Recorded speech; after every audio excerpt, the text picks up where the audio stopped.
Ada memang buah karma lampau yang sudah tidak bisa kita ubah. Tidak bisa lagi kita ubah, kita lahir sudah begini. Tetapi nasib seseorang tidak hanya berhubungan dengan karma kehidupan lampau.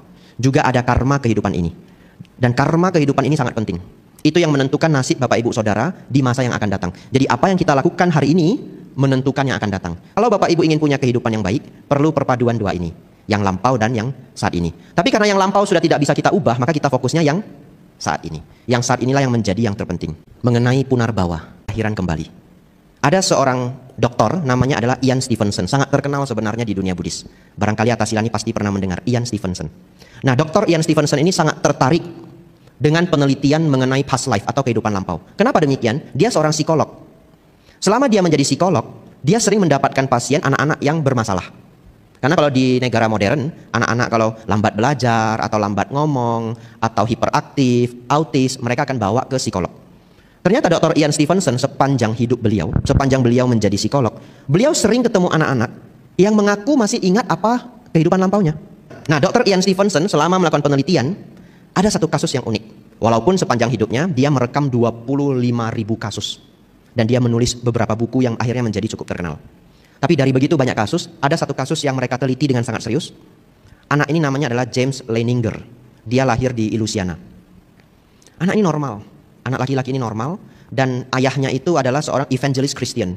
Saya tidak tahu apa itu evangelist Christian. Nanti Bapak Ibu silahkan cek di Google. Tapi kalau saya tidak salah, itu adalah Kristen Protestan.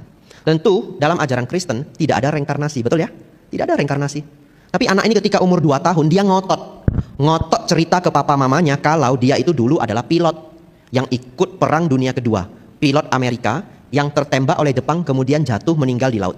Dia ngotot cerita itu. Orang tuanya mikir dia cuma berfantasi, jadi ya sudah dibiarkan saja, namanya anak-anak ya. Jadi James Leininger ini umur 2 tahun terus mengaku-ngaku kalau dulu dia seorang pilot. Akhirnya setiap hari anak ini menceritakan detail-detail tentang perang dunia kedua. Dia cerita kalau dulu itu dia itu pesawatnya itu diterbangkan dari Natoma, nama kapalnya adalah Natoma. Kemudian pesawatnya bagaimana, dia ketika menjadi tentara bagaimana. Kemudian dia cerita ketika dia menjadi tentara, nama dia adalah James Houston. Jadi sama-sama James, unik ya. Saat ini dia umur 2 tahun, namanya adalah James Leininger. Tapi dulu ketika dia tentara, namanya adalah James Houston. Sama-sama James. Pelan-pelan dia cerita makin detail, papanya mulai curiga. Bagaimana anak sekecil ini setiap hari nontonnya kartun, tapi bisa tahu detail-detail perang dunia kedua. Padahal itu jaraknya 50 tahun yang lalu. Dari umur eksistensi anak ini. Akhirnya papanya sudah terlalu curiga, papanya cek di internet. Natoma yang sering dia ceritakan. Ternyata memang mereka punya 2 tempat lepas landas pesawat. Salah satunya namanya adalah US Natoma USS. Papanya langsung terkejut luar biasa. Kemudian orang tuanya membawa James ini ke psikolog. Beruntung pula psikolog ini cerdas. Psikolog ini minta anak ini untuk gambar pesawat. Karena dia ngaku dia adalah pilot, betul ya? Diminta untuk gambar pesawat. Setelah dia gambar pesawat, psikolognya minta, coba kamu jelaskan spare part pesawat. Anak ini umur 2 tahun lebih, dia jelaskan ini loh namanya ini, spare part bagian ini namanya ini, bagian ini namanya ini. Dari situ psikolognya sadar bahwa ini kasus spesial. Kemudian dilacak, mereka mulai serius melacak, ada ndak tentara namanya James Houston. Dan semuanya ketemu. Semuanya ketemu. Bahkan, teman dari James Houston masih hidup. Namanya saya catat. Jack Larson. Jadi temannya sudah tua. Sebenarnya ada fotonya. Foto anak kecil ini difoto bareng sama temannya yang sudah tua. Namanya Jack Larson. Nah, jadi akhirnya orang tuanya yang walaupun Kristen Protestan, yang tidak percaya dengan reinkarnasi, mau tidak mau, karena itu anaknya sendiri, kasus itu sudah diteliti, mau tidak mau, akhirnya menerima bahwa iya, ada kelahiran kembali. Betul ya? Mau tidak mau diterima, ini sudah kasus yang benar-benar real. Kemudian anak ini setelah dipertemukan dengan Jack Larson, akhirnya mereka sepakat membawa anak ini ke tempat dulu dia meninggal. Mereka naik kapal ke tengah laut ya tidak pas mungkin ya karena laut itu luasnya luar biasa. Tapi di daerah Natoma, kapal Natoma yang dulu dia ungkapkan itu, dia bawa bunga. Ada videonya sebenarnya, cukup sedih juga videonya. Jadi dia bawa bunga, dia lempar ke laut, lalu dia bilang, "Goodbye James Houston." Padahal itu dirinya sendiri ya. Padahal itu dirinya sendiri. Dia sebar bunga ke laut, padahal itu dirinya sendiri. Kemudian anak itu masih kecil, ada videonya. Dia buat gerakan seperti ini, dia bilang salute to James Houston, memberi salut kepada James Houston. Jadi itu adalah eksperimen, satu pelajaran, grup tim dari Ian Stevenson, walaupun Dr. Ian Stevenson sekarang sudah meninggal, tapi ini murid-muridnya melanjutkan penelitian ini. Ini salah satu kisah yang paling bagus ya, yang tertangkap di zaman ini mengenai bukti reinkarnasi. Bapak Ibu Saudara, kita sangat beruntung, menurut saya, kita sangat beruntung. Kalau kita memahami hukum karma itu sangat sederhana Bapak Ibu. Kalau kita memberi kebahagiaan, kebahagiaan akan kembali pada kita. Ya. Seseorang yang berbuat baik akan berbuah kebahagiaan. Seseorang yang berbuat buruk akan berbuah penderitaan. Ya. Seseorang berbuat baik akan berbuah kebahagiaan. Seseorang berbuat buruk akan berbuah penderitaan. Hukum karma begitu sederhana. Kita memahami itu rahasia alam. Kemudian kita beruntung Bapak Ibu.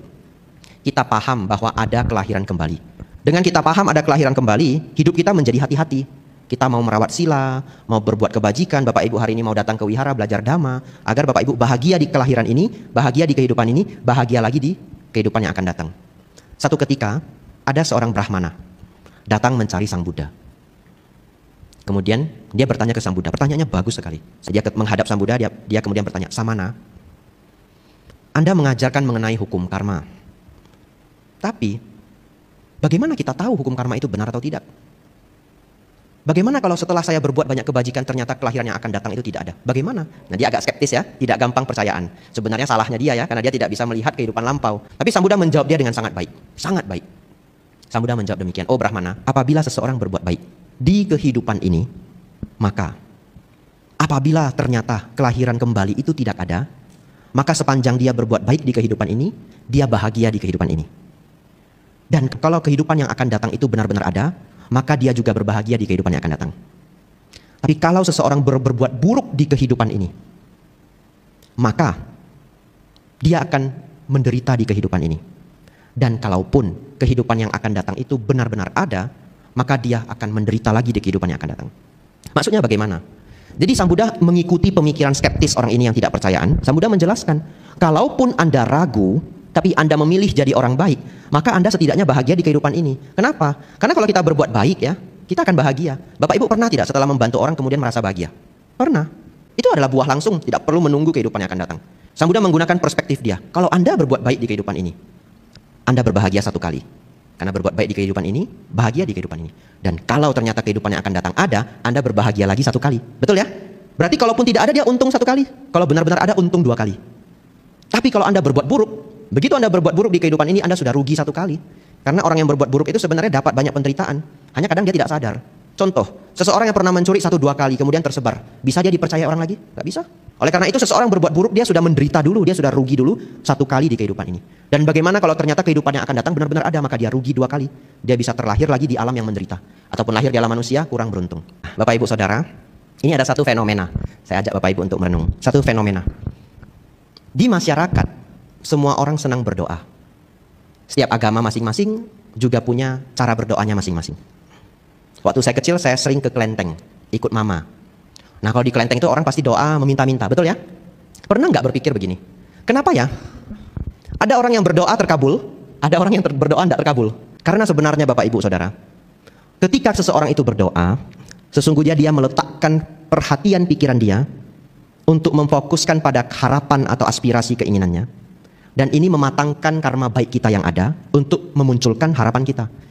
Bahasa sederhananya adalah ketika seseorang berdoa, kalau dia punya kebajikan kehidupan lampau, dia punya karma baik lampau. Lampau itu tidak harus kehidupan yang lalu ya. 5 tahun yang lalu juga lampau, 10 tahun yang lalu juga lampau. Jadi kalau dia punya karma baik lampau yang cukup, maka doa dia akan terkabul, akan terkondisi untuk muncul. Tapi kalau seseorang tidak punya banyak kebajikan, dia berdoa dengan susah payah pun tidak bisa terwujud. Kenapa? Karena nggak ada karma baik. Bapak Ibu juga mungkin pernah merasakan. Bagaimana maksudnya? Siang-siang duduk begitu ya. Enak ya kalau malam itu ada martabak gitu. Tiba-tiba malamnya pulang, keluarganya bawa martabak. Pernah ya? Itu karena Bapak Ibu punya karma baik. Nah, bagaimana kalau orang yang tidak punya banyak kebajikan? Jangankan berpikir, dia sudah berdoa, sudah mengingat-ingat, sudah mengulang-ulang juga tidak muncul-muncul. Tapi kadang orang punya kebajikan luar biasa besar. Dia lewat di satu jalan, ada pohon mangga bagus sekali, pohon mangganya nggak ada yang punya, pohon mangga liar begitu ya. Buahnya itu sudah matang, dia lihat, aduh, bagus sekali mangganya ya, mangganya jatuh. Ada yang pernah mengalami? Iya, itu kalau yang pernah mengalami itu luar biasa Bapak Ibu banyak kebajikan. Mangganya bagus, pluk, mangganya jatuh. Itu sangat nggak normal. Satu hari itu 24 jam, 1 jam itu 3.600 detik. Berarti ada 3.600 detik kali 24 jam. Kemungkinan detik dia jatuh itu kecil sekali. Kenapa? Pas kita mikir, dia jatuh. Betul nggak? Itu sangat aneh. Bapak Ibu Saudara, dari perenungan ini kita jadi tahu. Kalau seseorang punya banyak kebajikan, maka harapan-harapan dia itu sering terkabul. Itu adalah buah langsung, tidak perlu menunggu kehidupan yang akan datang. Oleh karena itu Bapak Ibu Saudara, kalau seseorang berdoa, sesungguhnya bukan ke siapa dia berdoa. Karena setiap agama itu berdoa. Setiap orang berdoa ke beda-beda objek, beda-beda Tuhan. Ada orang bahkan kepercayaan lokal ataupun keyakinan daerah. Dia mungkin sembayangnya ke pohon. Dia mungkin berdoanya ke batu. Tapi pun ada yang mengatakan doa saya terkabul loh, betul ya? Pun mengatakan doa saya terkabul. Sesungguhnya terkabul karena karma baiknya sendiri. Objek-objek puja, objek-objek seseorang berdoa itu hanya membantu agar pikirannya menjadi sangat fokus pada harapannya. Tapi yang menjadi penentu adalah kebajikannya sendiri. Oleh karena itu Bapak Ibu Saudara, coba perhatikan dalam ajaran Buddha, Sang Buddha jarang sekali ngajari kita berdoa, betul ya? Para biku juga ceramah jarang ya. Bapak Ibu berdoa, besok minta jam 9 pagi, pasang hio, jarang sekali. Kenapa? Karena para biku dan juga dulu Sang Buddha terus mengajarkan Bapak Ibu berbuat kebajikan. Tanpa Bapak Ibu sadari, Bapak Ibu ketika banyak kebajikan, harapan-harapan Bapak Ibu menjadi kenyataan.